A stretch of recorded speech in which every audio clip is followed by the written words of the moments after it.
Hi, folks. Welcome to Kevin and Casey's Modern Missionary Podcast, where we talk courage, family, theology, barbecue, and just the whole spirit of going for it in life.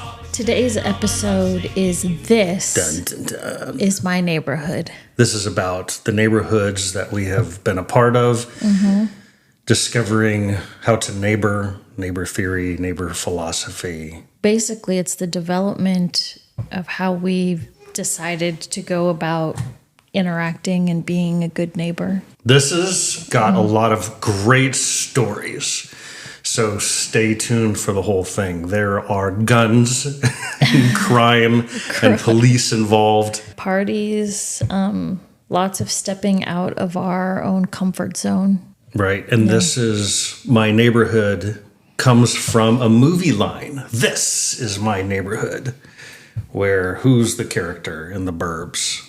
He's watching his neighbors do all their weird things and interact with one another, and they create this whole destroying of the neighborhood by trying to take care of the neighborhood. Who is that? That is, what is his name? I should know this. He's like in Goonies. Yes. That one? Mm-hmm. Oh, what was his name? Feldman. Corey Feldman. Corey Feldman. Yeah. There you go. Yeah.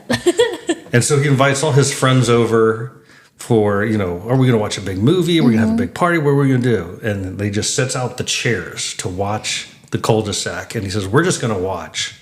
Yeah. And this is this neighbor, this one, this is what he does. He thinks this, and they're doing this because of that. And he holds out his arms and he goes, this is my neighborhood. Yeah. That's the story of our episode. Yeah. I like it. I didn't realize that it came from that, but I know really? that is one of your favorite movies. The Burbs. The Burbs, yep. Yeah. So first of all, podcast updates. Podcast updates, I think that we are slowly growing Becoming male? an audience. Oh, well, yeah, that's true. Although you told me... We hit 50-50 on the male-female numbers. You told me that. I didn't see a 50-50. I thought I saw like I don't remember what it was, like a 60-30 something. Those numbers are misinformation. It's fake news. Fake news. But I think we're slowly, I know that it's kind of cool to watch. I think people probably start with the first episode and go because the numbers slowly creep up as people begin to watch. So are we going to do seasons? I think we do. Thinking it through. Yeah. Have a little bit of time to maybe stop and regroup and figure out different strategies. Maybe even getting the word out. I haven't really thought about like what season 1 is doing, what season 2 is going to do, just because I've been so busy. I feel like season 1 is the low-lying fruit, outstanding stories of our past that we want to get to first. And we didn't do it in chronological order, so it's kind of like it comes out like the episodes of Star Wars comes out. Do you go according to episode order? Or do you find the chronological order in which those stories actually happened and then listen to it that way? Come on. She's rolling her eyes. Oh my gosh. You're all about that. Okay. The chronological order. Putting things in their right spots. Here's another one. The next episode I think we're going to do related to barbecue. We've got to get to barbecue stories. We haven't started to get to them. We have big barbecue stories. We have barbecue stories, and we also have something exciting that we're doing this weekend that has to do with barbecue. We definitely need to have some barbecue episodes because that is a big part of what we do, even in ministry and in life, really. We're going to the World Championships of Barbecue, which is the Jack in Lynchburg, Tennessee. And then the following weekend, we're serving a barbecue experience and selling food at the Black Bear Festival in Chatsworth. Yeah. And there's reasons for both of those, and there's a lot of backstories on them, and there's some really cool connections.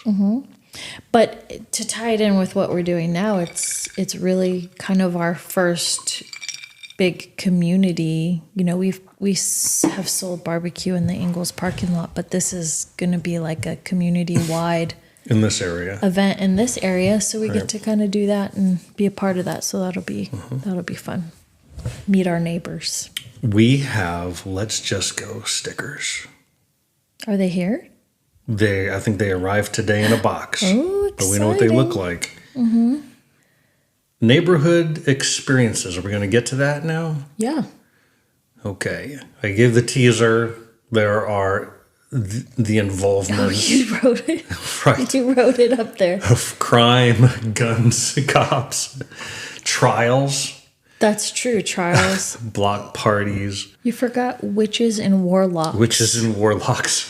I mean, there are some great, and then we wrote down this list of places we've been, and we're not going to go through all of those because, well, we're going to mention all of them, but some of them just are worth a mention. So you can kind of track our neighborhoods and some of the things that, the evolution. And up front, I said, we're eventually going to get, I think our main story is going to be in Leavenworth, living on West 7th Street. Yeah. That's definitely one where we decided, I mean, we've always been kind of interactive in our neighborhoods, but we decided to be proactive, yeah, in that neighborhood. After the break-in murder attempt. Yes. That we got involved with. Right. Yep. So we're going to come to that halfway through these other neighborhoods. The first one, though, we've got is Wheaton Apartments in Chicago. Yeah, we lived there. We got married, and you had a year left of school. And so we lived right off of campus in the Crescent View Apartments. And I can only think of one neighbor experience. Yeah, I think the one that stands out there is I had come home from somewhere. I'm probably cleaning houses because that's a job I did. I'd just gotten in the house, and right when I walked in, there was a knock on the door. And when I opened the door, there was a woman and two men. And they were like from Serbia or Yugoslavia or somewhere like that. And they asked if I was the landlord or knew the landlord because they came to look at an apartment and he was supposed to meet them there and didn't. And I told him that I had his number. So I invited them in the house and I gave them water. And that was the big deal, was they didn't expect to come on in. Right. And so I invited them in and we had a conversation, and I had the landlord's number because we've had some issues where we dealt with him a lot. And he wouldn't respond and take care of things. Right. And so I called him and I had to leave a message, but I told him that there were some people here that were looking for him. And they said they had an appointment with him and that they were in my apartment and he could come, and he came immediately. Like, it wasn't long after I left the message. He came up to the apartment and he apologized and took them on the tour. And they actually ended up renting an apartment in that apartment complex and commented on how hospitable and nice that I was. And I think he gave us like a month of free rent or something. He gave us some kind of compensation. Yeah. And I really didn't think anything of it. It was just, cold. And I didn't want them being outside while we waited. Right. So. But it makes you wonder what the other experiences were that acclimated them to the expectations. Okay, we're moving down to Georgia and right across the street into Alabama, which is Phoenix City. That was an interesting place to live. No, I didn't have much neighbor experience there, but you did because I was working all the time. But what was your interaction with neighbors? Not much? I didn't have much interaction. That place was super transient.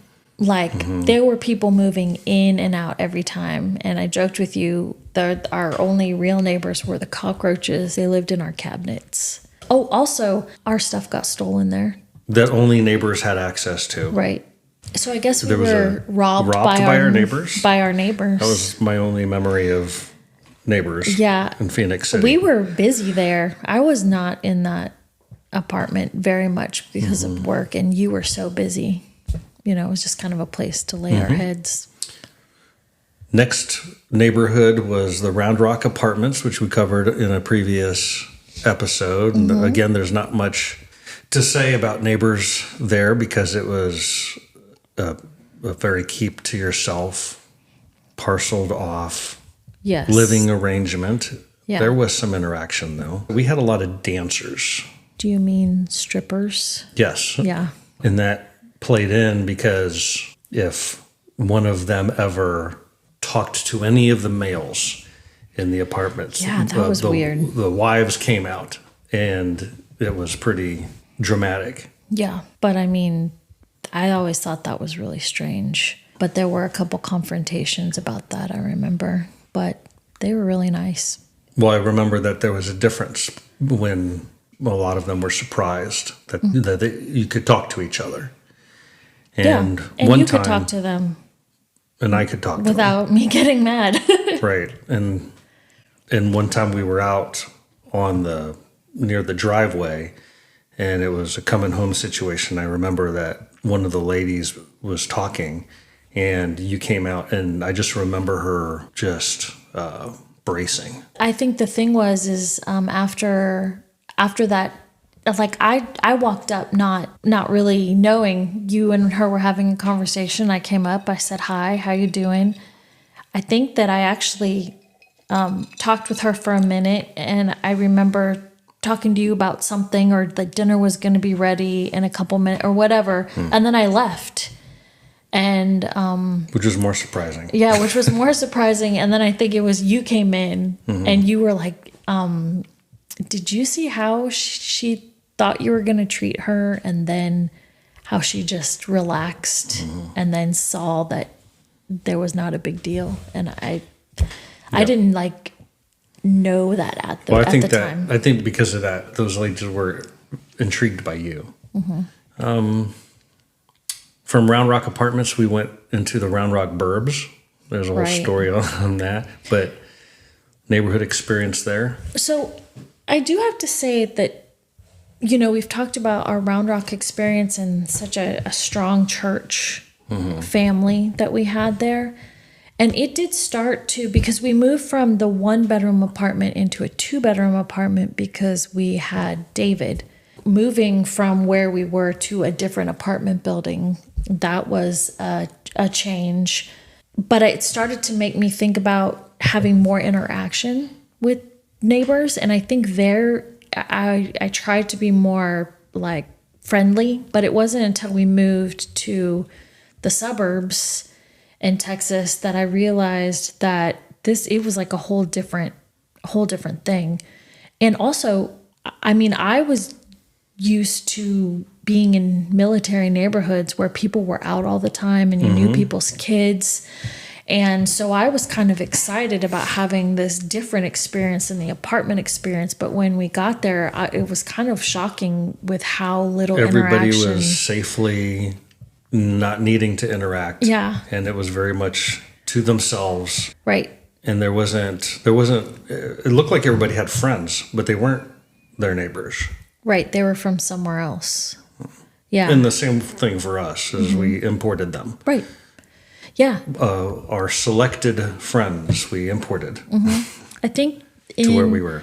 That neighborhood, the people we really interacted with the most were our right next door neighbors. That was kind of just standing out in the lawn, having small talk. It wasn't really anything in-depth. My experience, my only experience I recall, besides the general sense that you mentioned, is that you thought there would be more interaction in an area that's more open and available, but there was less, was the lawn.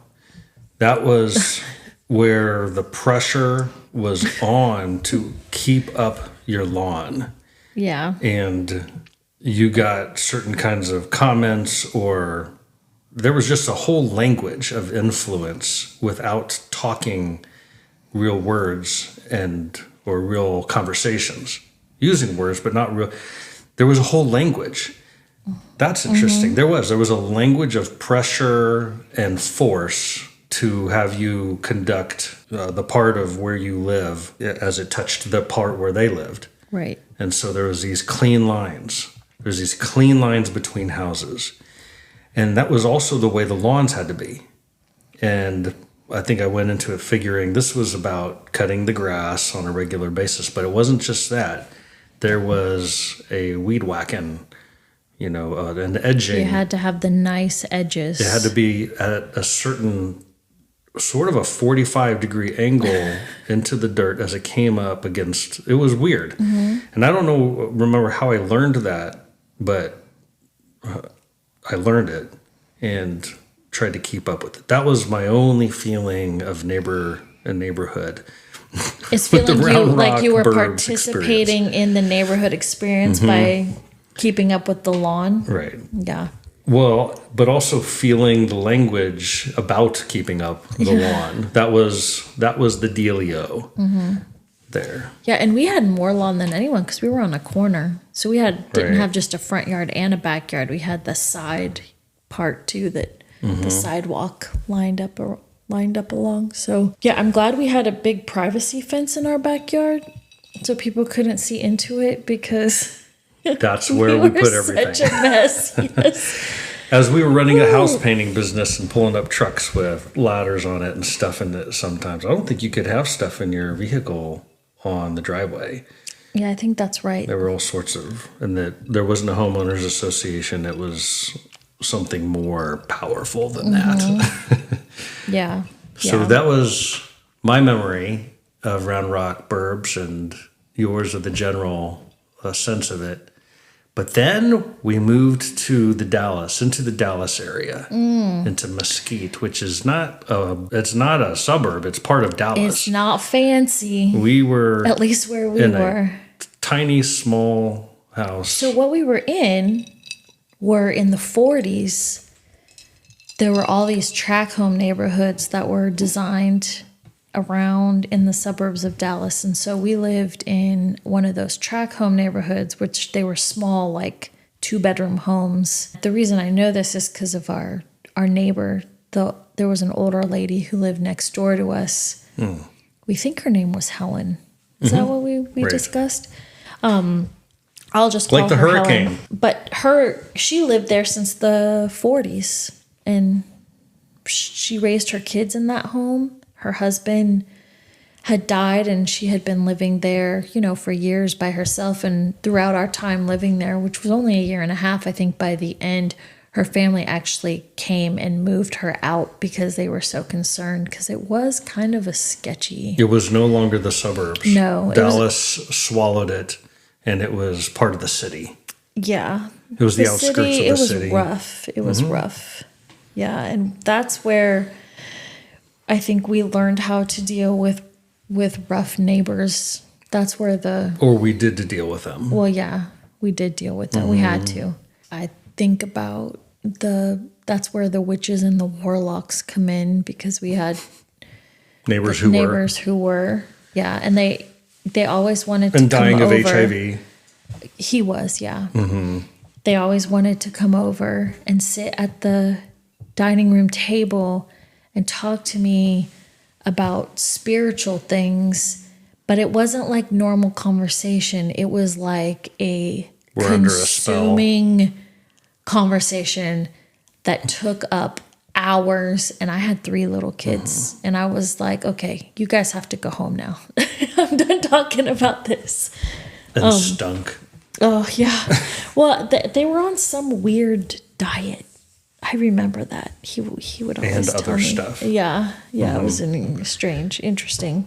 And her guy was in prison, and yeah, and it was her and her son that lived in that house, and the dad had some trouble. The husband was in prison. Yeah. So that was a very interesting neighborhood. There was the guy and the lady right across the street from us were raging mad all the time. They were angry. They were very angry. But the encounter with them is I just pulled out of my driveway one time and I think the back of the wheels just barely touched the edge of going into their driveway. Mm-hmm. I mean, that's not anything. Right. And they were ready. It was like, now we got these guys. I don't know why they hated us, but came out raging mad. Mm-hmm. And didn't even know what that was about. And then not long afterwards, they took their car and backed all the way into our our driveway and slammed into our car. Right. And then drove away. And I think, did you stop them? Did you stop them? I actually don't remember. Because you were out on the driveway when that happened. Being confused. Yeah. Like, what is that? And that's just, anger. I don't know. They had some story we don't even know about. Yeah. But then right next door, that's the kind of the big one. Right next door to them was the bank robber. Oh, yeah. I think my sister was visiting us. Well, she was living there. We were all over at the house, and all of a sudden there was one of those little pickup trucks that sped down the road. Like it was going like 100 miles an hour, and you're just like, wait. With a gun. Why are you speeding? Oh, yeah. Yeah. He had a gun out, just kind of holding it. Yeah. And so, he drove down the street, and then it was like 3 seconds later. Down the street to us and one house over. Past our house, and then just past our house. Across the street, kind of diagonal. Yeah. And pulls into the driveway, jumps into the house, and all of a sudden, where our street is blockaded by police cars, not just police cars from Mesquite, but from Dallas, from different counties, the state police, the FBI was there. We had helicopters flying overhead. We had a SWAT, 2 of those big SWAT trucks, and then the police, after they blockaded the street, they started parking in people's lawns, and then they'd lift up their trunks. Like the police officer that parked in our yard, when he opened his trunk, he had like a whole arsenal in his trunk, and he was putting on his vest, and he had like a rifle. FBI t-shirts. He had like 2 holsters with guns. He had like ammo, and I am just like, what is about to go down on this neighborhood street? Oh my gosh. This and is our neighborhood. Of course, he pulled up into our yard, and we were outside, and I think it was like, what's going on?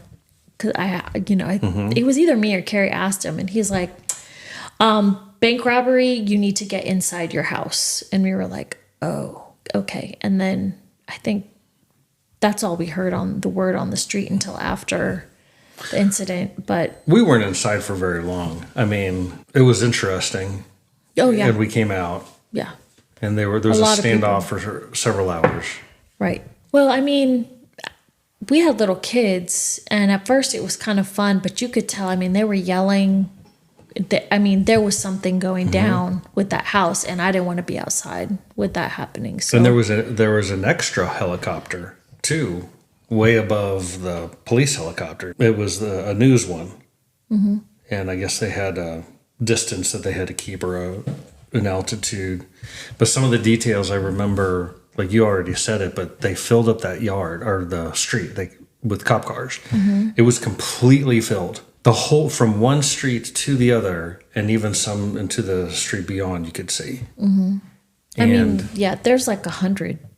Your sister went out, and she came back. She said there are over 100. I was like, how can there's not even 100 cop cars in the movies. Yeah. And this is outside our door. And they did not fit on the streets. And at some point, they stopped parking on the streets, and they were driving literally across the lawns. Mm-hmm. That was... Yeah, do you remember, did he come out willingly?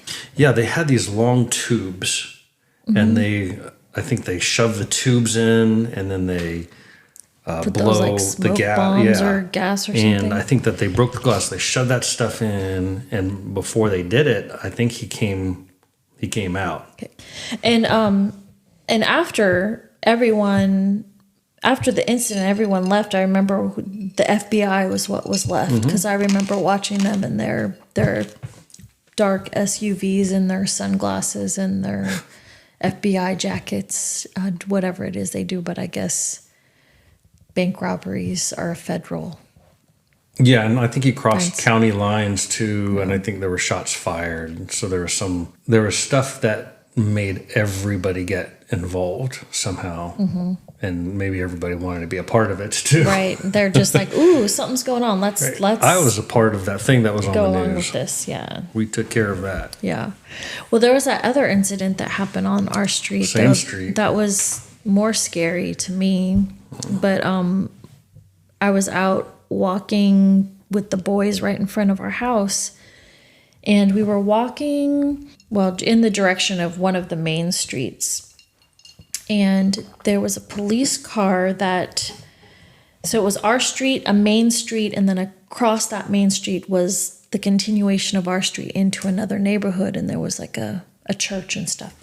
And the police pulled into that church parking lot, jumped out of their cars, and they started running the opposite direction of our house. Mm-hmm.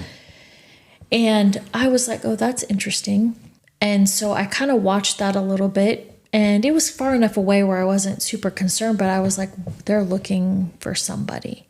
I turn around with the boys, and as I'm walking back to our house... You have to get back to the house. You have to get back to the house. Because Jordan is asleep as a baby in there. Mm-hmm. Yeah. Well, I wasn't wandering too far from the house, but the boys needed to get rid of energy. Mm-hmm. So I turned back to go towards the house, and there was this guy. And so the houses in Dallas is all of the backyard fences are side by side. So he jumps out between our house and our neighbor's house, which meant that he had to have jumped the fence and gone into the backyard and then jumped over a fence. Mm-hmm. And as soon as I saw him, I was like, oh my gosh, I think that's who the police are looking for. And he looked at me, and then he looked around, and he walked to our front door, and he walked into our house. And I thought, oh my gosh. And so I actually dropped on my knees. David looked at me, he goes, Mom, why did that man go in our house? And I'm like, David, we have to pray. So we knelt on the sidewalk and we were praying to protect Jordan because she was asleep. Thank God she was asleep in our bedroom inside that house. But what happened is he walked into our house and he walked through our house out that sliding glass door so he could get to the alleyway behind our house. And so he had just walked through. So I'm sitting there and these two guys holding baseball bats come up and they're like, did you see a guy come through here? And I was like, yes, he went into my house. And right as I was saying that, then police pulled up and they waved the police down. They came into our yard. And so there was a police officer who took his gun out of his holster and started to walk into our house. And I was like, my baby daughter is in that house. I was like, Don't just shoot everywhere. Don't shoot everywhere. Don't use that gun. And he walked through the house, and it happened so quickly that I wasn't panicking or anything, but I was like, oh my gosh, there's so many ways that this could go wrong. But he just walked through the house, and they arrested the guy and brought him back through our house and threw him down on our lawn and emptied out his pockets, and he had jewelry, and he didn't have a gun, thank goodness, but he did have a knife on him, and he was handcuffed in our yard. They arrested him and they took him away, and I was like, holy cow, how can the other story happen in this one too? Oh my gosh. So that was a rough neighborhood. That was such a rough neighborhood. Although I do have kind of fond memories of that little dinky. Can you believe that my parents house. Came and visited and stayed in that house with us while we were there? You and me and the 3 kids. After Jordan had just been born. How did we fit in that tiny little house? How did we? I don't know. We must have slept in the living room on the floor. I guess. I bet we now did. I understand why there were concerns about our living arrangements back in those days. Yeah, that was exciting. And then from there, though, we moved to Leavenworth, Kansas. And that's when we started doing work with military communities. But as far as neighbors, story is concerned, there were 2 houses that we lived in Leavenworth. The first house was on Spring Garden. The only story I can think of regarding neighbors was David then. David was outspoken, and he was on that deck He just that we asked had. the most direct questions, I remember. The neighbors were moving, and it was this young man and woman. And do you remember the story? Yeah. And he called up, "Hey, Well, hey! Why are you going in the deck. house?" First, he was challenging them about walking into the house because he knew that no one was in the house. Why are you going in that house? And then they explained it, and then. Didn't he ask them how many kids they have? Yeah. How many kids do you got? And they were like, we don't. There's this man and woman answering this little kid who's just yelling at them after he challenged them from walking in, to their door. Yeah, but he wasn't. Oh, he very was just so endearing. cute. Oh yeah. It was more. He was so inquisitive. He just was. It was all wanted to innocent. know. It wasn't mean or presumptuous. Yeah, he asked them why How they many didn't kids have you any kids. Yeah, we don't have any kids. Sorry. Why? Why? Why don't you have any? Why wouldn't you have any kids? Yeah. Well, we just haven't gotten there yet. And then he explained to them, well, you should have some kids. And then 9 months later, they had kids. Yeah. That that's was true. cool. Actually, 6 months later.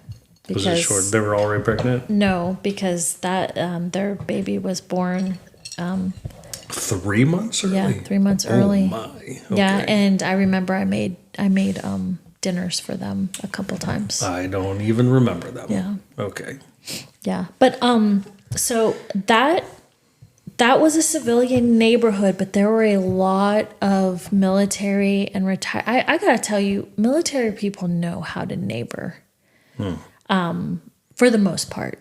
But that is where I really learned, like I would go out for walks with one of the neighbors and we would walk around the neighborhood. The Jordans lived in that neighborhood and they even watched our kids when we went on a youth pastor retreat, like a Club Beyond thing. Oh.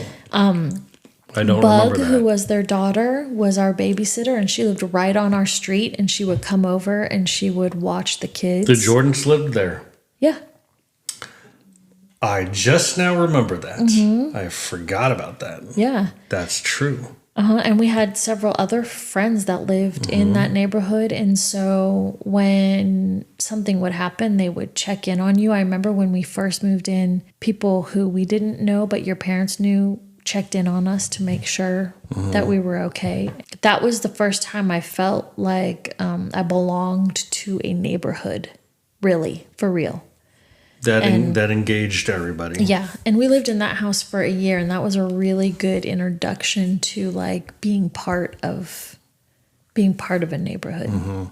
So that actually makes me think about another one that's not on that list, and when we weren't together, but years earlier, when I was a little kid, we lived in West Point, New York, for 3 to 4 years, and even though I was so young, I think I was like 8, maybe less, 6. I remember all of the activity of the youths, of the children getting together in that West Point, New York neighborhood, military families all up and down. And I remember there was a string of connected houses or apartments, one story. Then there was this big space, and then another string of it. And then there was a matching row behind it. And we even had this thing called the good guys and the bad guys. Yeah. And the memory is that we would all meet in that middle thing and we would throw rocks at each other. The other row behind us was the bad guys and we were the good guys. Yeah. I don't think we were probably really, just thinking about it now, how young we were really throwing rocks. I think we were all imagining that we should probably throw rocks at each other. Maybe one person one time did. But it was this, what's the movie?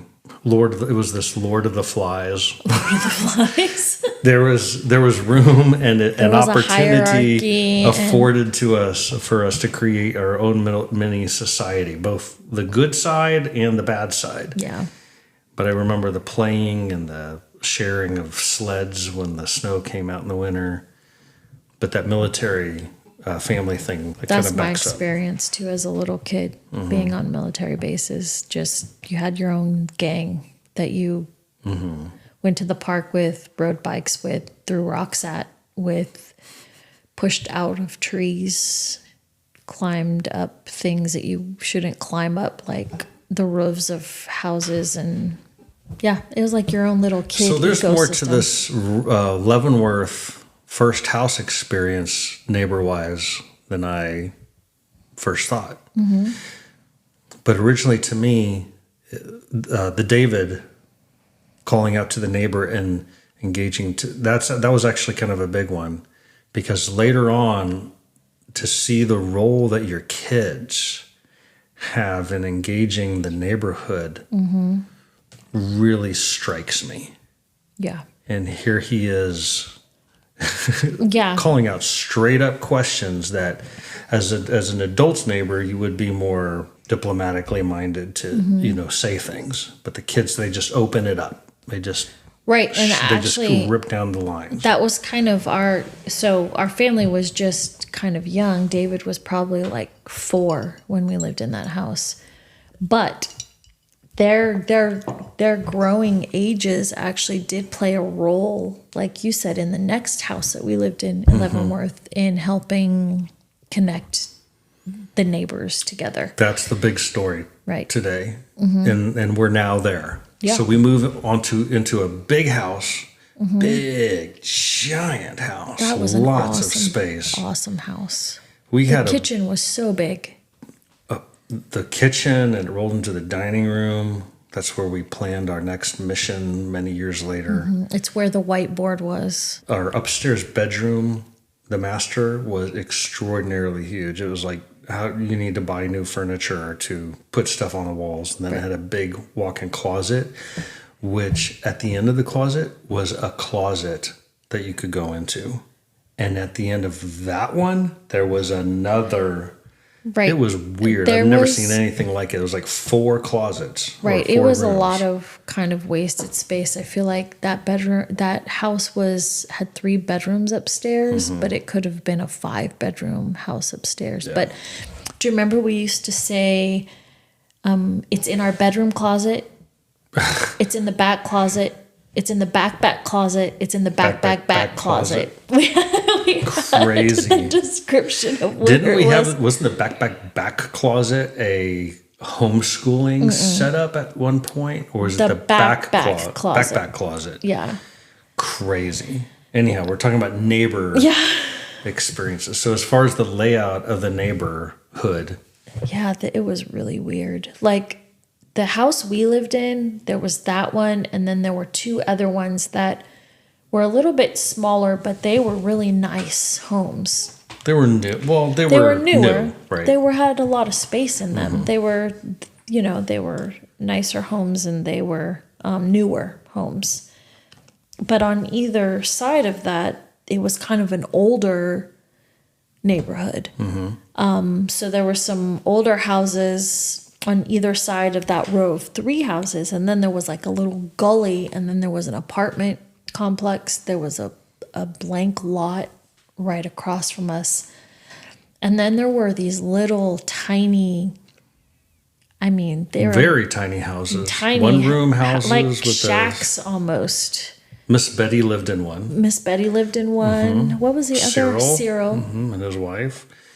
And then there was a row of apartments, and that was kind of a sketchy part. They all were. It was a very interesting setup. Yeah. And you think about streets, like a 1st Street, 2nd, 3rd, 4th, 5th, 6th, 7th, 8th, or then you got avenues. And West 7th Street was not obeying that order. It was like, well, we forgot about this section right here that goes around this gully. Let's insert West 7th Street. And the way that all of these back alleys converged on it, and then that one street off of this direction, then the other one perpendicular to it, if you had a map, an aerial map of where this area was, you'd be like, that's a weird layout. And then you would say, where does X mark the spot? And it was our house. Yeah. Ours was in this like the middle megaphone, to the rest of the neighborhood spot. Mm-hmm. And Leavenworth was a big time prison town. Yeah. The federal penitentiary there, the disciplinary barracks, the military DB. Yeah. I mean, the men's state, women's states. Prisons. There was another. Lansing had a psychiatric prison. Yep. And there was a private one privately run one that was also state. Mm-hmm. And so you had a lot of families living, there, and their relatives were inmates. But it was also a military town. Mm-hmm. But West 7th Street, as we moved into it because it was that big house, but there was that representation there, of the tough part of Leavenworth. Mm-hmm. And there was crime. Yeah. There was crime of people of the neighborhood and against other ones. They were selling drugs to each other. Yeah. They were out of that apartment complex. Stabbing each other. Yeah. They were robbing each other, breaking in. And there was just a lot of danger at nights.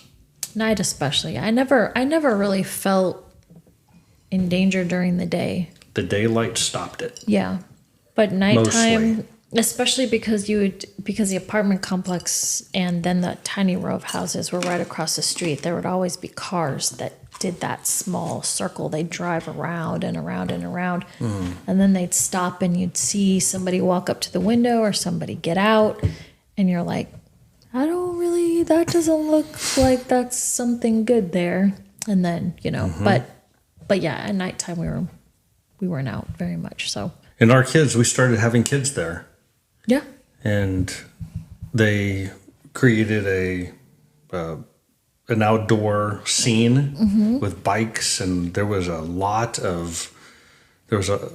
baseball playing and soccer playing lot. It was big enough for small kids to hit a ball. Yeah, it was enough of a little hill that the kids would ride up to the top, and they kind of learned how to ride bikes going down that hill. And when we'd have ice storms, it'd just be like a big ice thing, and so they would do their sleds or, but yeah, I mean, there were kids that moved in and out of those homes, and then there was another family that our kids played with that was down the street, and then who are now in jail. Well, yeah. But there's an incident that happened then. Yes. That we then kind of drew upon. With that, we drew upon stuff that we had learned from others or seen in some of the other stories and examples, and I guess also just kind of acclimated ourselves to. I'll start it, and then you have perspective, and then I can finish the part that I saw. But my brother and I were out on the driveway late at night, and we were in a chair, and we were smoking cigars together. It was a cool night because I had the windows open to our bedroom. Go ahead. Yeah. What was your experience on that? Well, my experience was that I was laying in bed, and it was probably around 11. So I just shut off the lights. I was going to go to sleep, and I heard a big crash of glass. Of course, I was like, what was that? So I get up and I go to the window to look out the window from our bedroom. And I'm looking out from the window over to where it came from. And as I'm looking, all of a sudden my eyes are drawn down below because all of a sudden I see that you and your brother are going towards that direction. And I'm like, oh my gosh. And so then I go downstairs and I go out of the garage, and you aren't there, and Dan is coming back to, I think, call the police. So I was thinking, oh my gosh, what's going on? And Dan didn't really know too many. He's like, I don't know, but there is something going on over there. I'm calling the police. And that was my perspective. We heard the crash. It was glass breaking in a house. It was across from us and then one house over. And we were like, that's a break-in or something that someone had an accident or, might have an emergency. Yeah. So we walk up the road and it's dark there. And so there's their yard and we know which house it is because it's nearby. And we say, are you guys okay? Is everybody okay there? And there was more breaking and ruffling around. There was some yelling. And we're like, okay, there's distress that is ongoing right now. So that means there's a problem. And we were thinking, this was a place, a neighborhood where there was a lot of violence and crime. So, you approach this house in this real dark, spot and they get shot. So we called out a few times first. And as we did, this car comes behind us in the alley we just came from. And we recognized, well, that's been around 3 times now. And they're involved. And so we realized it seemed like there was something nefarious going on, but there was also maybe distress inside the house. So I don't remember if my brother said it or if I said it, but let's say I said it. I'm going to approach the house. You go get the police. Or he said, you want to stay and keep an eye on things, I'll go call the police, one of the two.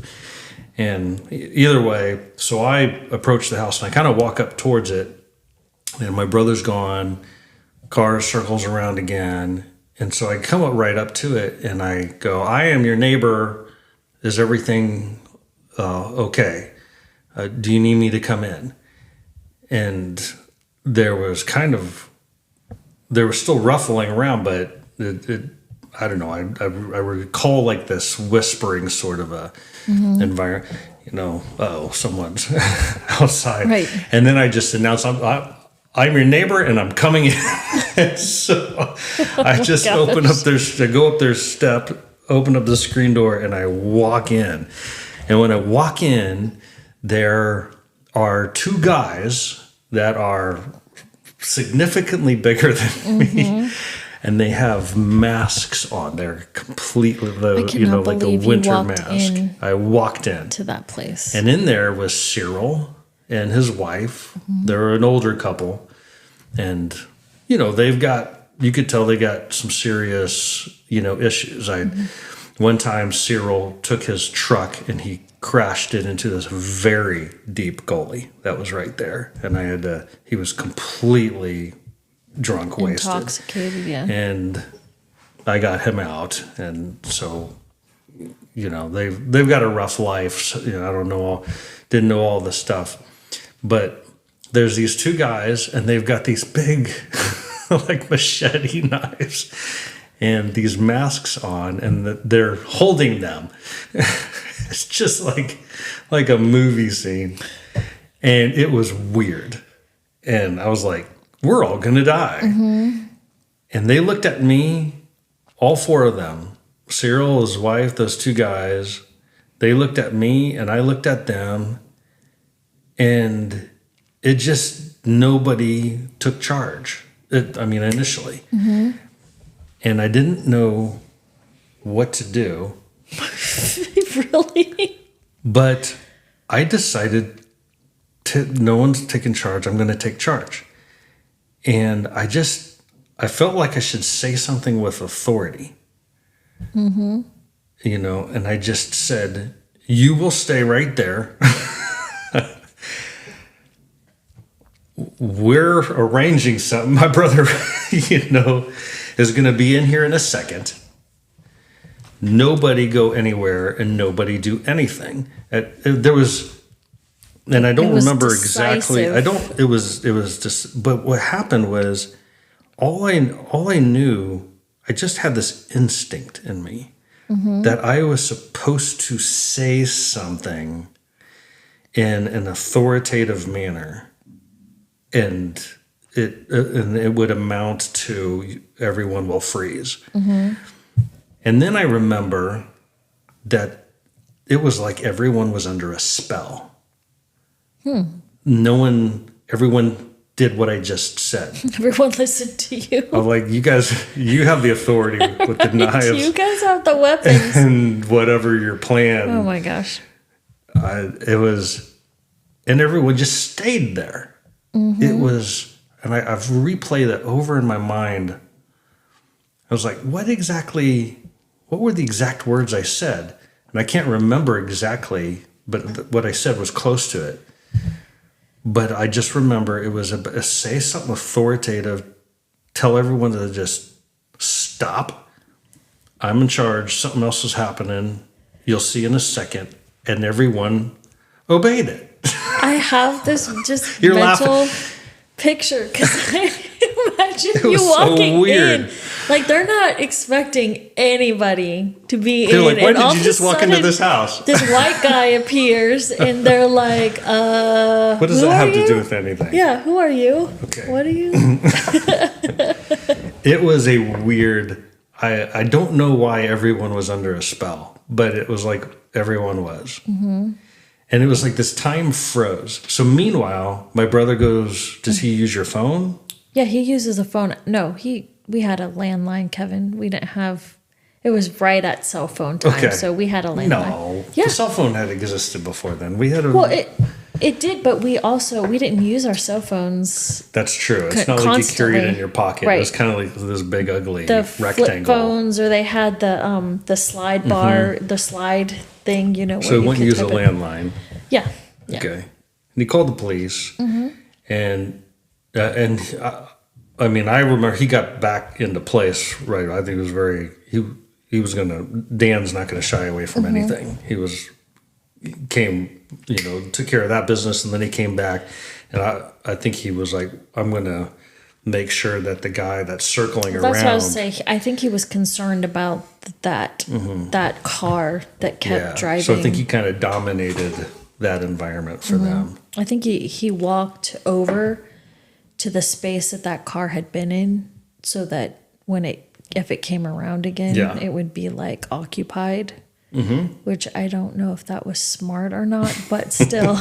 But I think at this point though, because I came back inside and I watched from the window. Oh, you saw? Because, did you see the police show up? Because because Dan, well, for some reason, I felt like everything was under control. I did not realize at the time you had walked in. I was inside. And stopped like a murder. It was me and the two guys there to carry out an execution. Right. Which we later learned. And Cyril and his wife. Yeah, Yes. we were all in their kitchen. In their kitchen.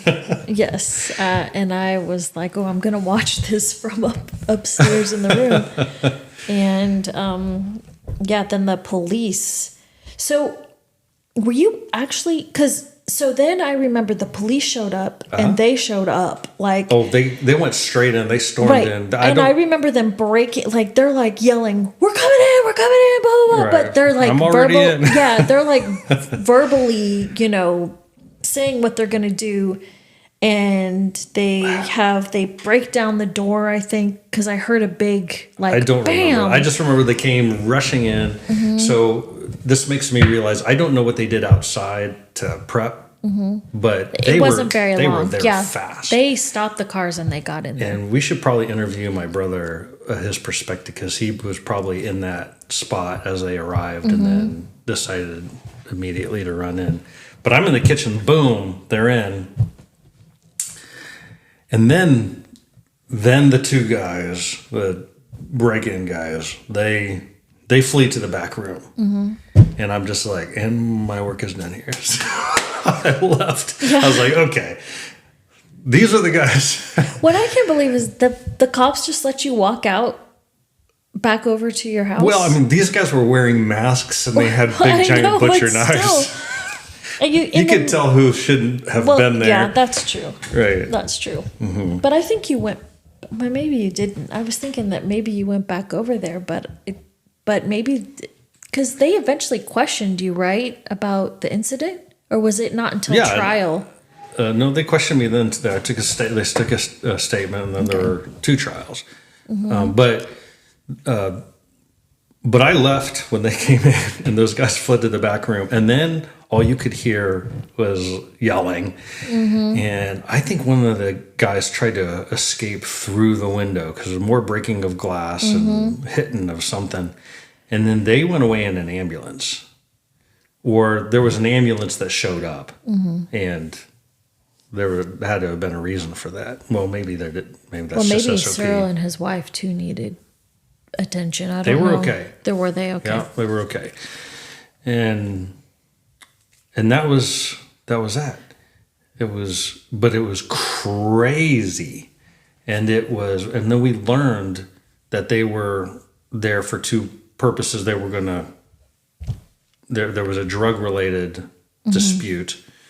And there was money involved. But they were also there to execute them. And to take their money and kill them. And to kill them. Yeah. There was an execution vengeance thing or something like that. Because that came out in the trial or in the charges. And the short story of like the aftermath is that it wasn't too long after that one of those guys actually escaped from jail. Right. Or custody. And so me going to court to testify what I'd seen and stuff had to be done in two parts because they later caught this guy like 4 months later. And you had to testify at his trial as well. Yeah, I had to go 2 different times. I was also going to say you ended up getting an award for that. Right. Yeah. I got the Citizen Award, and there's like a banquet of other things too. Yeah. Right. That was a wild story. Wild story. But it has a purpose too, because and I think that the mesquite one especially acclimated us to just not perfection in a neighborhood. Slightly less than that. Yeah. Right. Yeah, there's some crazy people out there. Yeah, but you don't have to. I think the biggest thing was that I never felt like scared. Even in Mesquite, I never felt like scared, like terrified, not wanting to go out. I mean, I wanted to be out on my street, in my yard, because your presence means something. Presence means something. We had more presence out there than the other families. And, part of it was the kids, and some of it was that, we smoked cigars late at night with our brothers. Right. But I think that this is where this episode becomes productive, too, because when that happened, we had already been observing this is a really rough neighborhood, and there's crime all the time. And then it hit us. Well, it hit our neighbors, which meant that we were supposed to be involved, and we did get involved. And so we saw the deepest, ugliest part of it. And it was an event that shocked us. We said, what is it that is here? And why is this here? Why are we here? And are we supposed to think about it? Are we supposed to think about it and know something? And are we supposed to design something and program something? Those were our thoughts. And that incident really sparked that. And we started to ask ourselves, what do you do with a neighborhood that needs something to be done with it? Right. And I think we started to do, it wasn't really research, but, there were these thoughts that if you know each other's names, if your neighbors know each other's names, that was research on my part. They're not going to commit crimes against each other. If, there is a community that's kind of fostered. A personal connection. And I know even after that, Cyril and Miss Betty, we would go check on them, and especially you with the kids, you'd go check on them every now and then and make sure that they were okay. We took them like cookies and stuff at Christmas and Thanksgiving and stuff, but that happened after we decided to get the neighborhood together. Yeah, we decided to do like a a block party. Yeah, I remember that there was research. I remember wondering, what do you do where there's crime, a lot of crime in a neighborhood, to make them not keep criming against each other?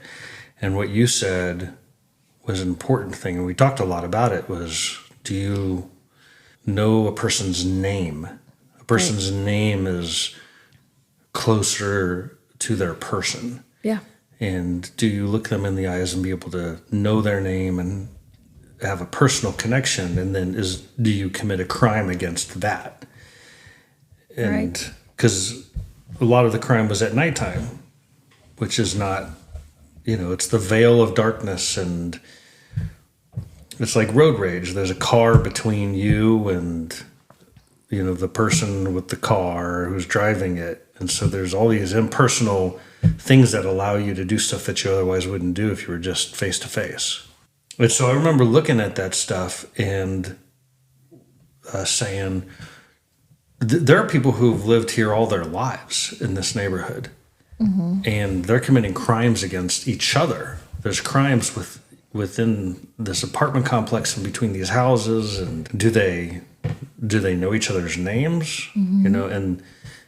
And so we decided that we were going to invite people to all get together. And that's weird. It's not like those other places that we lived, like in the burbs. And it's not going to houses. It wasn't like a cohesive neighborhood. It was like bits and pieces of a patchwork quilt that were all, we didn't know, like, we had to draw up like the boundaries of where we were going to. Here's these dark apartments. Yeah.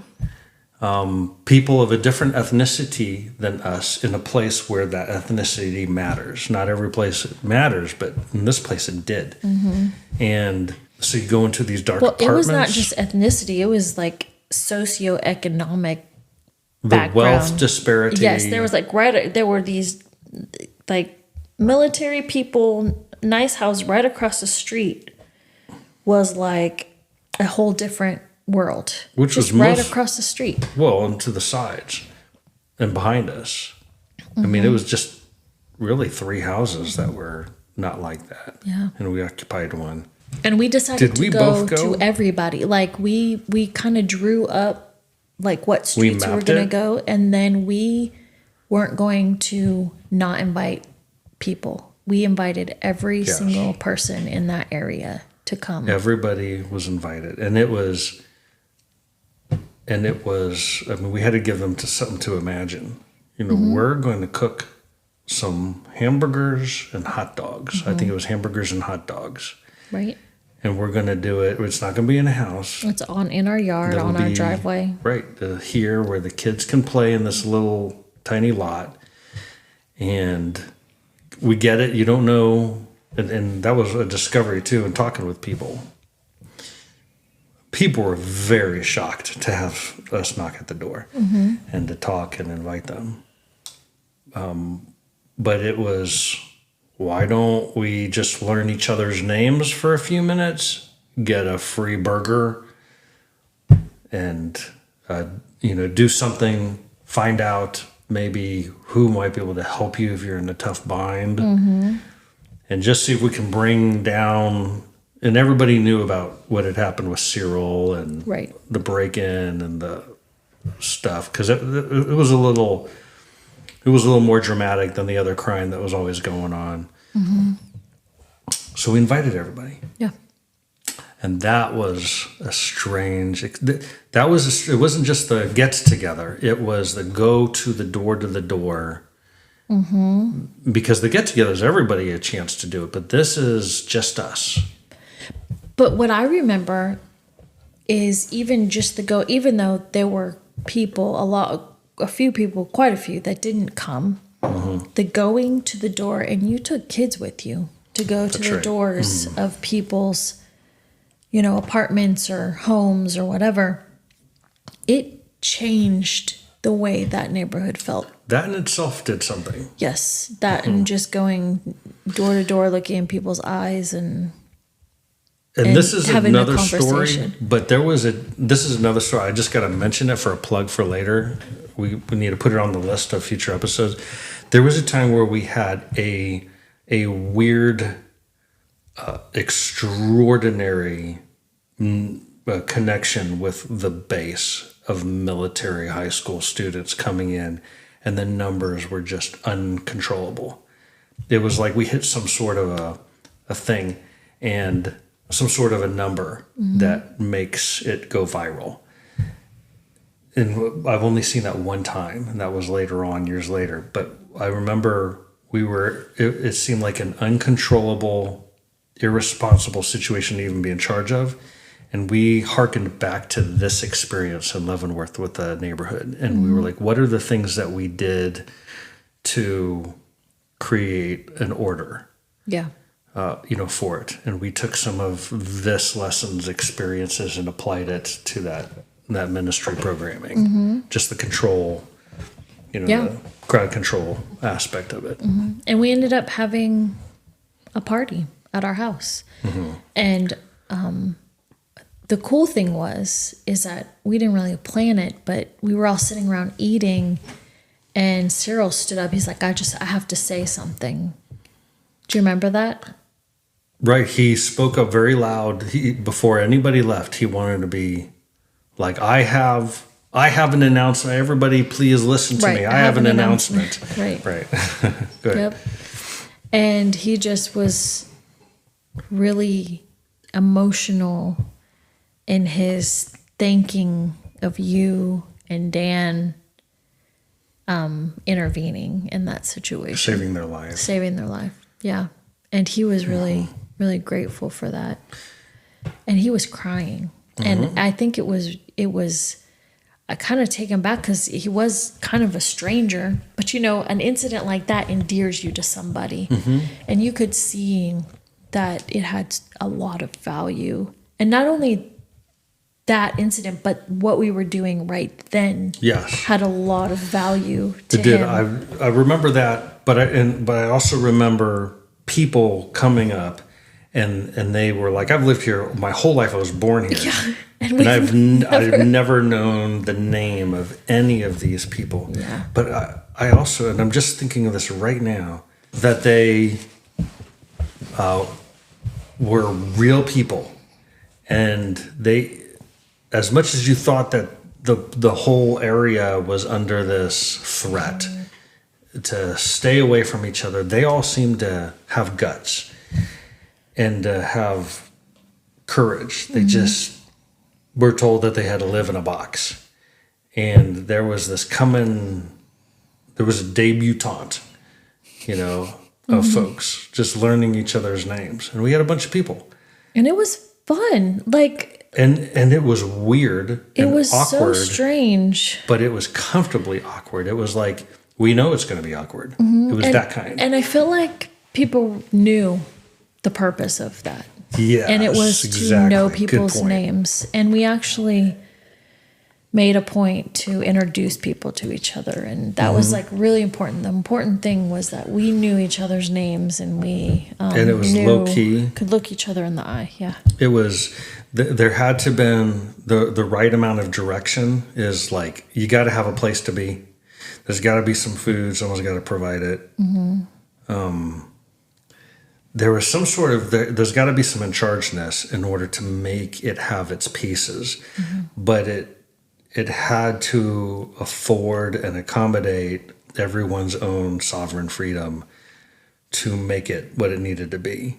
And for some reason, it just struck the right, balance of all those. Yeah.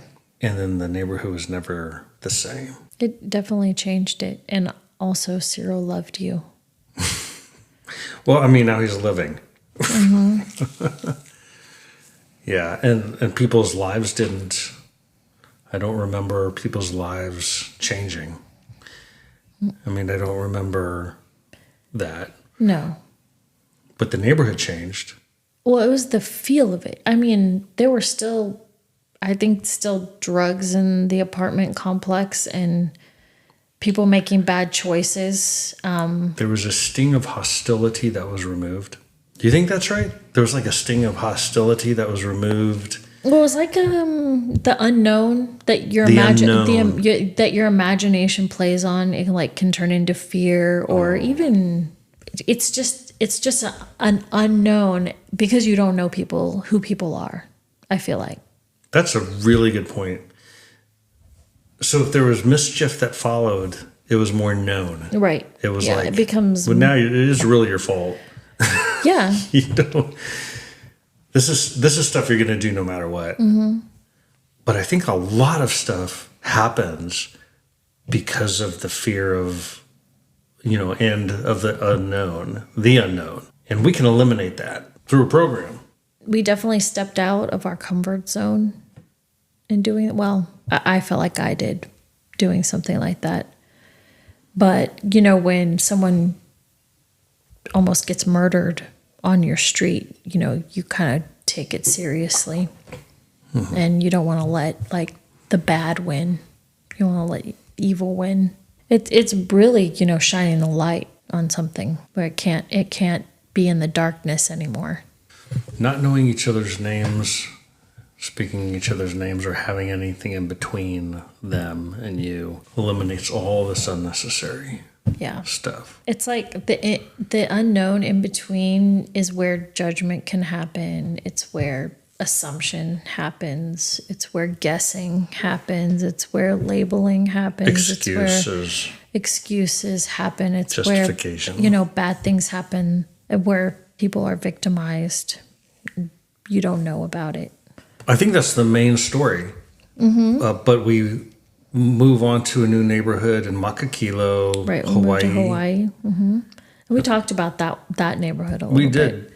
We knew it was like suburbia again. I felt like there's a similarity to the Round Rock neighborhood, but at this point we're older and we have a lot more kids, and they have to get out. That was episode 4, by the way. I'm looking at this list we have of episodes, and it was Fire Hose of Work and Life, where we kind of talk about the dynamic of that, the kids knocking on doors saying, "Do you have kids there?" and opening up garages, and then interacting with the HOA lady, and the kids coming out onto the streets to play with all of our kids, and then the parents showing up at the door saying, your kids can't come into our garages, so they say, until we come and meet you.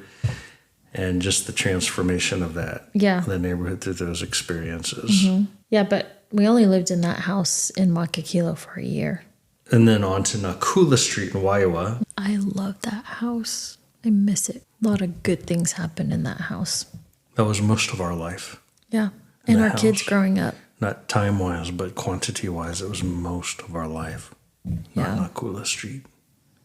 We were coldly welcomed to that neighborhood. We were not like the others. We didn't look like the others. Mostly local neighborhood. Mm-hmm. And when we first got there, we definitely weren't local. Right, and we probably didn't follow the right rules. Right, and our neighbor right next door did not like us at all. I think that they projected this kind of a threatening thing to make everybody just shut up and leave them alone and not to have any noise. Right. I mean, there was like this heavy-handed... There's all these kids sharing a fence line, playing, having fun. Yeah, remember when we took that tree out, that really big pine tree that was right in the middle of our yard, and you were gonna burn out the stump, right? And they called the fire department. And he called his buddy who had a fire truck. He was a fire truck driver, and he came over and they're like, "Oh yeah, we're here to save the whole town." We moved in, and it was like, this is not our neighborhood. This is the neighborhood's neighborhood, and I think we waited a couple days for people to greet us, to give them that chance. And then when that didn't happen, then I did several overtures to the guy across our fence, the one you were just talking about. Yeah. And boy, he wanted to let me know he had nothing to do with me. Mm-hmm.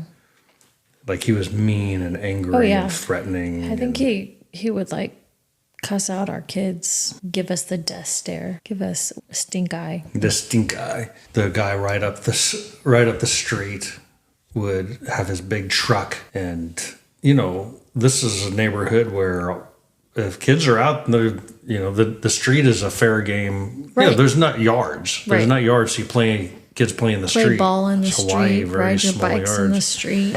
And he'd come by our house. So fast. And he was trying to hit he was in a kids. situation where he could accidentally hit a kid on purpose. Yeah. And, I yelled at him after he did that. And then he came back and he circled around. That was his chance to scare us out of there. Mm-hmm. And he had his gun and he waved his gun and then he threatened me. And so I approached him. I said, all right, we're going, let's go. And I went to the street and he's getting out of his truck. And so I approach him quickly and then he, gets back in and goes away. And you're like, what is the welcoming?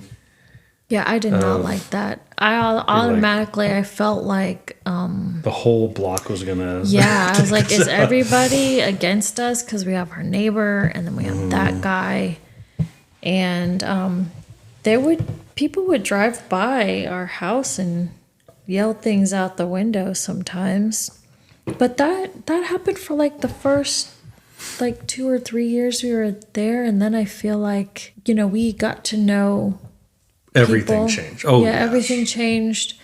Oh, our kids talk to everybody. And so they would talk to people on the street. They would ask what they were doing. What kind of flowers are those? There was, and our kids were so friendly and not mean. Which reflected big on you as the mom, because there's so much of a matriarchal influence and presence, and that those kids, they really affirm or they highlight. Guess where these came from? They came from a mom, and people would really look at the mom, and they'd be like, oh, that's. Let me evaluate. I can evaluate the mom, and you had all these kids that were very much engaging. Oh yeah, the first 2 or 3 years we lived there, I was so busy. But you'd go into like long strugs, and they'd be like, "Oh, you're the mom of the kids with all the blonde hair," and that's because our kids walked to the different schools that they went to, and I guess it felt like. Lots of people knew who our kids were, and they were like, they're so cute, they're so kind, they love each other. We love to watch them walk to school because they look out for each other. I got that a lot. And so it was like, oh, okay, I guess now people are watching our kids. But then that you're part of a neighborhood when you do go to like the post office and the DMV and the grocery store. And people. Right. And so then it started to kind of settle in that this was like you felt like you're a part. Our kids had done sports on the sports teams. We had so many connecting points. Right. And barbecuing was a big one. And here's this barbecuing culture with the whole hog and the pork. And everybody, we always had the smokers running and different smoking events, and that was a big connecting point with a lot of the neighbors, right? The kids, and the neighbor that did not like us. They ended up leaving. They ended up moving right away. Yeah. So they weren't there long. They did that whole police or that whole I'm calling my fire buddy. They show up. They're like, see, like the whole city's against you. And you're like, no, that was your buddy. But I remember after that, because what you just said, I'm camping out on it. Okay. Is I was praying to God, and I was like, the neighbors, this is their neighborhood. They're supposed to go and greet the new person here. for two reasons. One is you're supposed to greet the new person here and bring him in. But number two is you're in charge. It's your neighborhood. And so you have to do in charging things. That's you asserting your in chargeness. You own it. So keep on owning it. It requires you upkeep. This sort of stuff. And I remember I was almost like, I felt like I was arguing with God that they were in charge of their neighborhood. Why wasn't he making them, and making them what? Neighbor. Oh. And then I thought, well, if you're not going to do it, then I'm going to own the neighborhood and I'm going to neighbor. And so we started neighboring people who didn't neighbor us. Oh my gosh, and did you neighbor? We prayed that guy would come to some sort of breaking point. This would either work out for him or against him, depending on his response to us. And immediately, a moving truck showed up. And the guys were coming out of the houses around, and they're like, these guys have been here for 20 years. They were never going to leave. And now they just up and left. And it was like right after, experiencing that and praying. And all indications it was us, or the experience of us. Yeah. That was crazy. And then... That was crazy. That was such a relief. Like, I really was like, how are we going to be this guy's neighbor when he's so hostile? Yeah. But, some of that is, I think, stepping to. You have to step to him, and that guy shows up with a gun in the street to scare you away, make you go away. And so you step to him, and lo and behold, he gets in the vehicle and drives away. And then the others see that, and then they're like, okay, the threats don't work with this. Yeah. Yeah. Well, that also happened quite a few years later when the lady would kind of replaced the guy, but she would drive down the street. The one that really hid behind fast. her fighting boys. Right.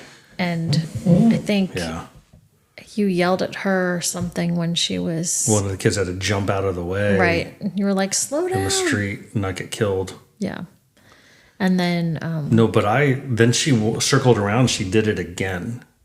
And I threw the ball at her. Oh, that's it. You threw the ball at our car. Yeah. Yeah. And then she's like, did you throw the ball at me? Yes. Did you almost kill our kid? Yes. Are you trying to kill all the kids? Because there are a lot of other kids out there. Right. And then she went home. Brought all her fighting boys. Two or three. There were three. Three big. I think two were her boys, and one was her husband, or... No, he was too young, I think. I think two were boys and some other guy. They were big. Yeah. And they were like ready to fight. So we all went out into the street. Yeah, they came up to the street. They were on my no. They like put their face on my right and on my left and right here while she was screaming at. Oh, that's right, because she was yelling. Yeah, she brought them. She wanted them. Oh, yeah. She was doing everything she could to get her boys to throw down. And I was just like, we're just all standing here, and you're not doing any of the things that you're saying you're going to do. When are the boys going to, all you're doing is standing here. Nothing. Yeah. But what was actually kind of cool about that, too, was that our neighbor across the street came out. And the other guy, catty corner, came out. And you could tell that they were ready. They were ready to have your back. And those guys would kill someone. Oh, yeah. Yeah. They were some tough guys. Yeah. And there's like this. There were no nonsense. There was not going to be any yelling. They were just going to be, let's get straight to it. And so all of a sudden there was like this, we're going to back down. Yeah. All of these people became our friends. Yeah. Whatever level or kind of friendship you might say that would fit into. They became people that you would make eye contact with and wave to and smile at. And especially the guy across the street, when we first moved there, oh my gosh, remember how there was a area of grass where you could fit a car to park on, and he would park so that you couldn't take up any of the space on his side of the road because he didn't want us parking any of our cars over there. But that all changed. But that was with knowing, and I think their kids played with our kids and would come over, and because we had a big enough yard, and they went over there for a couple birthday parties, and we loved their culture. You would walk up and down the street, and I remember when you would meet new people, you would be like, okay, I met so-and-so, and she's married to so-and-so, and this is what they do, and they have 3 kids, and they do this. And I had a sheet. I don't know if you know this. I still have it. It's on digits of our neighbors and the houses that they live in. I didn't know that. Because I'm not good with names and recalling them for very long, but I would be able to have, in a real quick story of the things I learned just to jar a memory of that. But we went from being outsiders in that neighborhood to being the mayor. Right. That's what the local guys called Kevin the mayor. The mayor. The mayor of Nakula Street. And, we don't want to spend a long time on Nakula Street because that belongs in a different episode. But just neighbor-wise, as we left, we had a big garage sale because we couldn't fit all of our stuff in. And we had people from all around the neighbor. All up and down the street. Come in, and they weren't there to buy the stuff. There were guys who, folks who said, we're really going to miss you. You really impacted our lives. And I was like, I don't even know who you are. But it went far.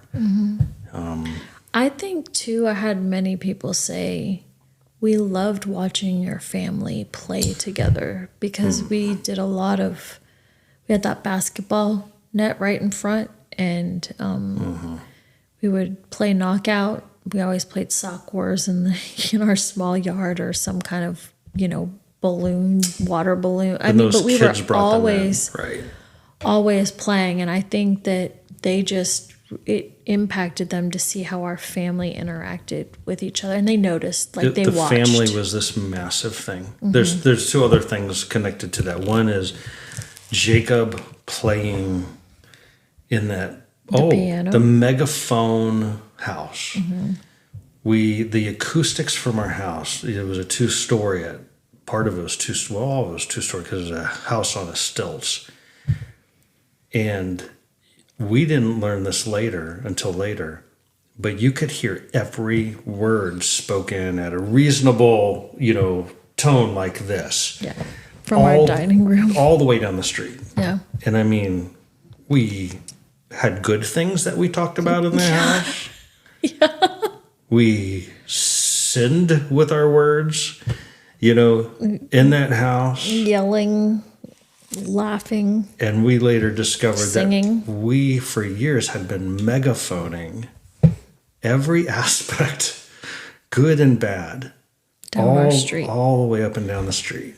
Yeah. And of course, it's Hawaii, so you don't have air conditioning, so your windows are always open. So it just traveled.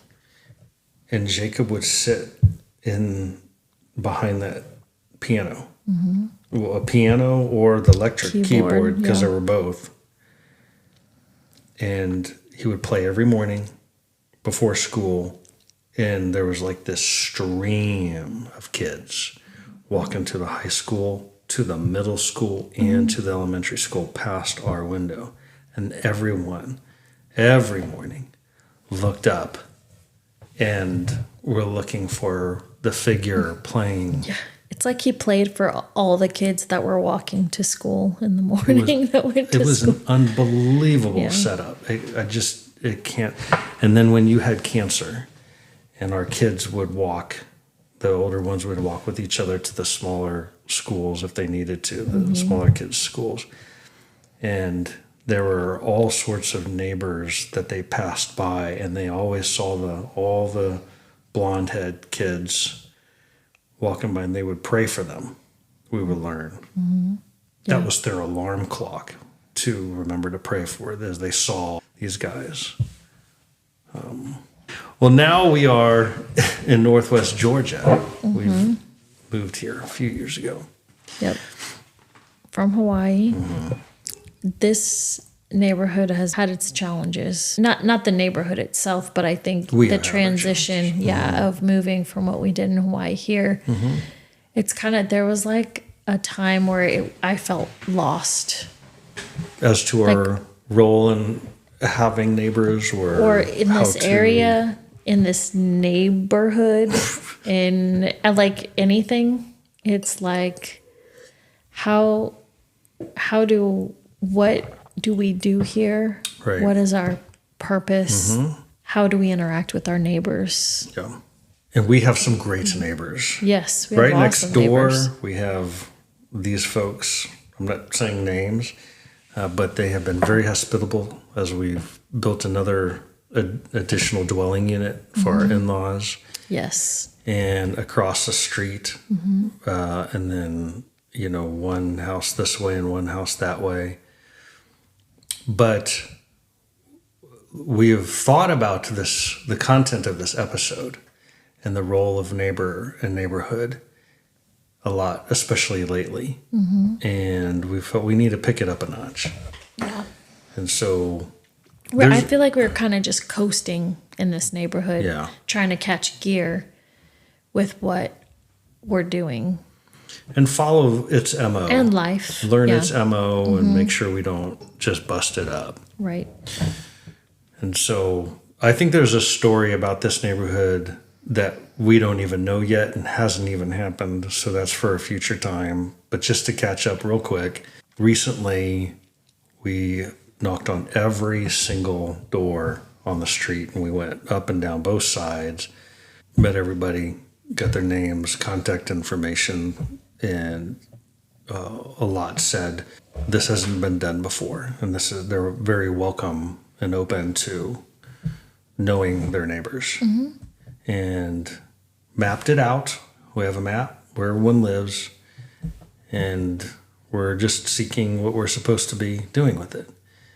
And I know we're at the end of our episode now. Before we close out, I think we should look at some of the things we reviewed and some conclusions that we can probably draw from and just say, these are things that we've learned. This is what is important.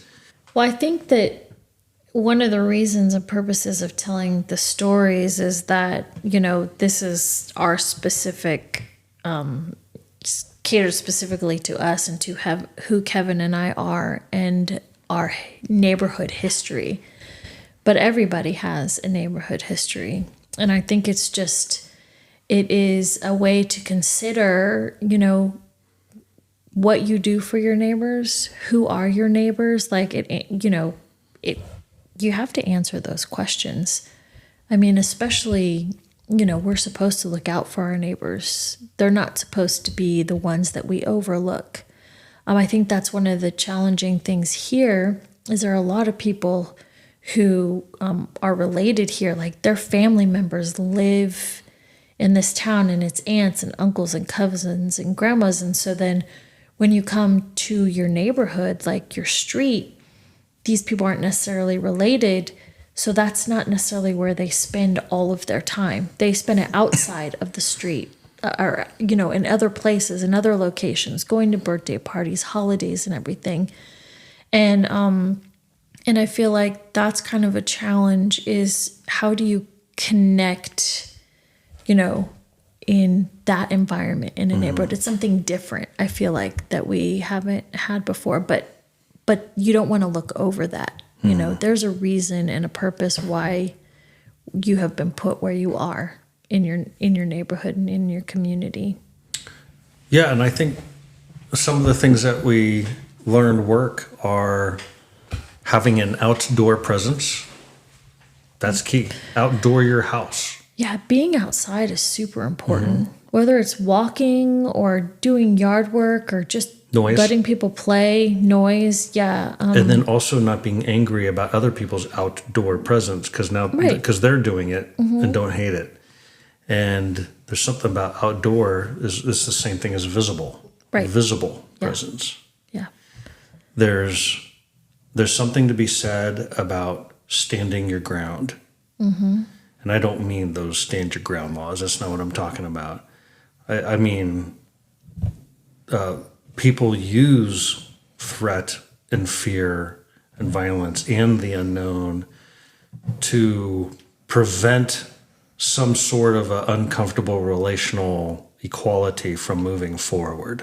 Yeah. And you must not allow that. You are a contributor to part of the fabric of a neighborhood society. And you can't abrogate that responsibility. You must contribute to the societal fabric of neighborhooding. Yeah. You can't leave it up to a non-personal thing that doesn't exist called neighborhood. It comes from the folks contributing, and some of that is standing your ground on stuff that has threatened it away from being what it should be. Continuing to extend yourself to folks. You have to. There's no end game to it. Right. There and I think also, which this is a little tougher for me because you're a people person and you are not afraid to approach people. I'm not really afraid, but it's not like my natural habitat of just, walking up to somebody and saying hi. But going out of your comfort zone to invite somebody, even take them maybe some bread. There's such a good example of good neighbors when you grow up as a kid on a military installation. You have people when you arrive that welcome you. You have people that immediately connect with you. People say hi, they make eye contact. It's a whole different thing, but it teaches you how to do it outside of that environment as well. Yeah. I think another important element is maximizing your kids, or letting your kids be maximized. Or if you have the role of the children is they just carry life and relationship and possibility of both those differently than you do as the adults. And you can't argue against it. You can't argue against the playing, the getting in the way, the direct questions that have no guile. That is, you have to have the element of kids in order to create a neighborhood. Yeah, I mean, they're if you don't have part that, of a neighborhood. You're missing an element. Right. You can lean on the other ones, but you can't lean on that one. And it's one of the vital, it's a vital contributor. Plus, it just made me a better parent because I realized that even no matter where we were, the kids want to go outside. They want to play. They want to walk up and down the street. They want to ride their bike. And you have to say yes to those things. Yeah. So I have a final big one. Okay. And that is, this is my phrase, neighbor is not a construct. And by construct, the word construct, means that it's not an actual thing. And so you have to construct it. A construct is not even a real thing. Right. It's make it up. Figment. It's a figment. I don't even think they should call it construct. They should call it figment. Neighbor is not a construct. It's not a figment. It's not something that you just, we got to call something about being, living next door, because it's not really a thing. Because there's family, right? There's church, there's club, there's people group. But there's not really neighbor. It's just the description. No, it's not a construct. It's an actual thing that is vital to the health and vitality of the human experience. Right. And if it's not attended to, if it's not considered, thought of engaged, designed, programmed so that you are building it instead of letting it depreciate or deteriorate, then a vital aspect of human life and vitality is being neglected. And a lot of the ways that we have built society and what is, expected of you as a human or a Christian or a person of faith allows you to not know your neighbor. It makes it so you don't have to know your neighbor. They're not your family. Mm-mm. They're not your best friend. Yeah. You can skip them. Right. And you might can need overlook them. You might need to in order to prevent hostility from existing between you. So you just make sure that nothing exists between you. Mm-hmm. The breakdown of neighborhood. And I think that there's something, I think people totally miss the story about Jesus and his story of the Good Samaritan. And they're like, well, who is my neighbor? And he tells the story, and then we go into it and we analyze how you should really treat someone. Well, the question was neighbor. Mm-hmm. And it's blatant. It's like, that's not what you're not walking to Jerusalem and on the side of the road. That's not what a neighbor is. But he is saying that is what it is. You don't often choose your neighbors. Mm-hmm.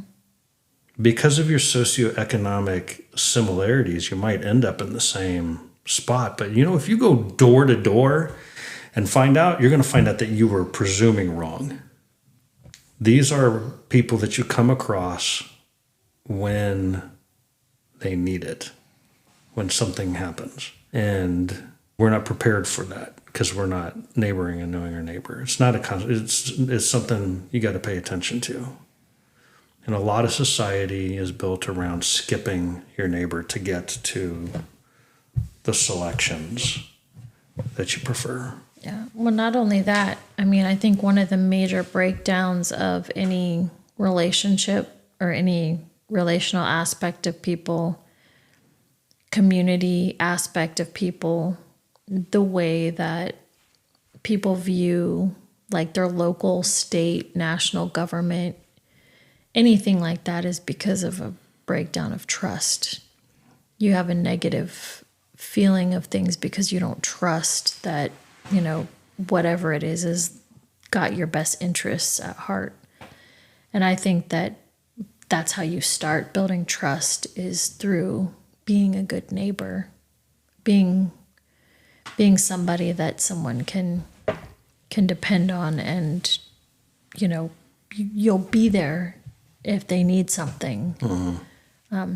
Doesn't mean you have to be best friends or anything, but there's this readiness. There's this piece that happens when there's like this trust that's built. Mm-hmm. Yeah, willingness. Yeah. Would love to hear people's feedback on this episode, mm-hmm. and maybe some other elements they think contributes to neighbor theory and all that. Yeah. Cool. Did we do it? Yep, we did it. All right.